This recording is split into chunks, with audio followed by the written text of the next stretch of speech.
Welcome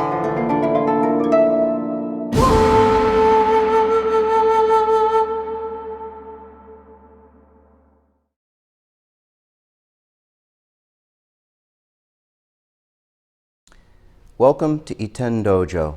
I'm Robert Wolf.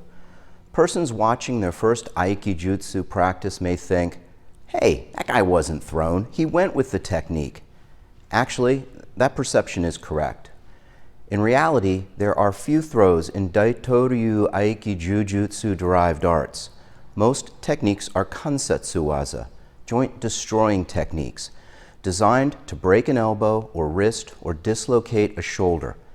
In our practice, we allow a window for ukemi and execute the techniques as throws so that we can get up and do it again. Ideally, uke strives to stay about 1/4 inch ahead of the technique, and learning the hirate-ukemi, the solo aerial breakfall, is one of the best ways to ensure uke can always get above and over a potentially dangerous situation. New students joining our aikijutsu kai are introduced to ukemi through the teaching method described in our previous video, Teaching Ukemi, the F.J. Livray method. Once a student is proficient in basic ukemi and has demonstrated consistent ability to bring their rear leg straight over the top in forward rolls, he or she can be taught the hirate-ukemi. Executing the hirate-ukemi requires a very precise and consistent series of actions. The component actions will be the basis for the instructional method and can be summarized as follows. Step 1. Standing in a relaxed mid-level guard, raise your lead arm until your hand is above your eyes and, arching your back a little, turn the line of the hips and shoulders slightly to face squarely to the front. You want to ensure that landing forces will be received on the spinal erector muscle groups and not to the outside of the torso on the ribs. Raise the rear heel slightly to concentrate weight on the ball of the lead foot. Step 2. Drop your hand straight down and lean forward, stopping at an angle slightly above horizontal. I imagine I'm placing my hand on a post and pushing myself up. It's imperative your back remains slightly arched. You want to lift your back side over your head rather than tuck your head under your hips. Swinging your head closer to the mat is very dangerous. Also avoid rolling sideways. Step 3. As your weight loads onto your lead foot, vigorously swing your rear leg up toward the ceiling. The rear leg is the main source of power for a hirate-ukemi, and the strength of the upward kick determines the amount of altitude you will have available to complete your rotation. Kick straight up, not allowing the leg to bend at the knee. Think of striking the ceiling with the heel of your rear foot. Step 4. Augment the power of the upward kick by punching off with the ball of your base foot. The direction of this push should be up and a bit toward the rear, again to maximize altitude. Step 5. As you complete your rotation, relax, look for the mat, and execute a proper breakfall.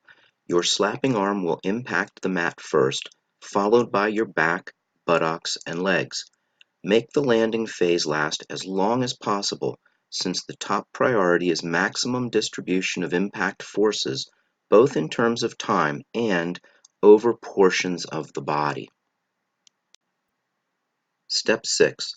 The proper landing position will be with the body slightly angled to the side, the slapping arm on a 45-degree angle out from the body, the opposite arm guarding the head, the foot of the base leg flat on the mat and the knee raised, also a guard position, and what was the kicking up leg extended, slightly bent at the knee, with the foot placed on edge to protect the ankle.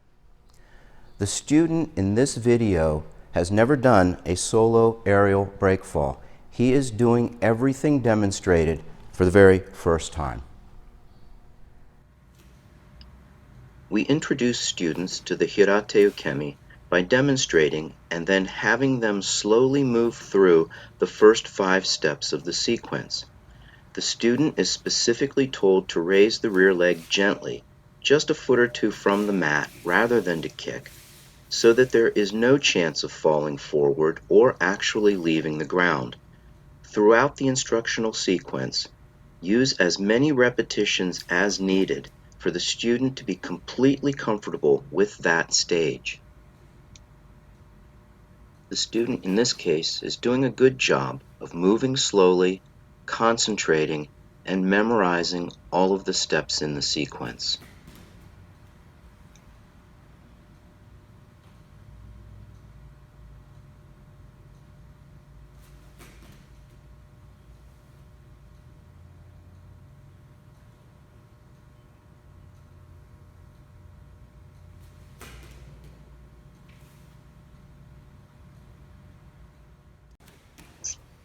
We then shift to an exposed steel beam we have in our dojo, but any surface against which a student can place their hands is fine.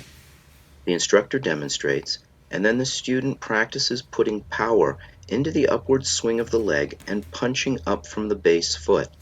The student can kick hard enough to raise themselves off the mat, but still feel safe in the process.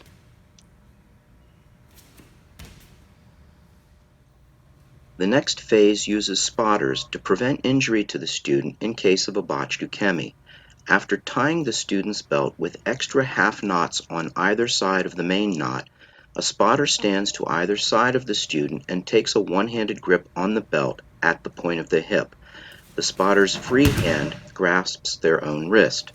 Spotters grasp the belt with hands palm up, such that their forearms can turn over, following the direction of the ukemi rotation without strain on the spotter's joints. The spotters maintain a tight grip until the student is on the mat. The student adds full power to the upward kick and rotates forward to execute the aerial breakfall. If necessary, the spotters lift to keep the student well clear of the mat during rotation. As soon as the student is comfortable with the process and the spotters can tell the student is not depending on their support to complete the ukemi, we switch the manner of spotting. Instead of holding the belt, the spotters place an open palm on the front surface of the student's hips. The spotters are now providing less direct support, but are still in position to save the student from a serious mistake. Just as importantly, the student feels the contact of the spotter's hands and is reassured.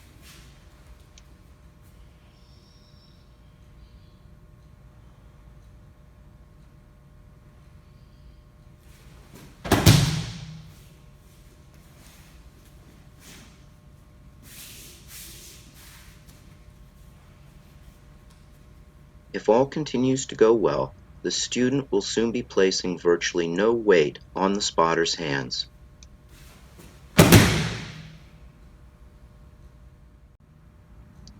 At that point, one spotter can be dismissed and the practice continues. Although the spotter still establishes hand contact prior to each repetition, he gradually lightens his touch on subsequent repetitions so that the student, without realizing it, will actually be executing the entire ukemi without assistance.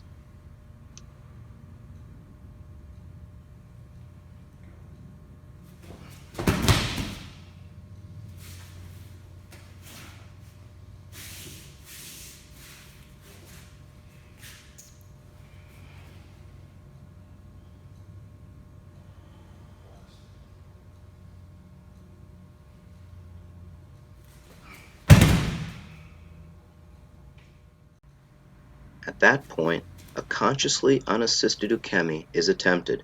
The spotter remains poised to catch the student if necessary. The hirate-ukemi becomes a counter to techniques.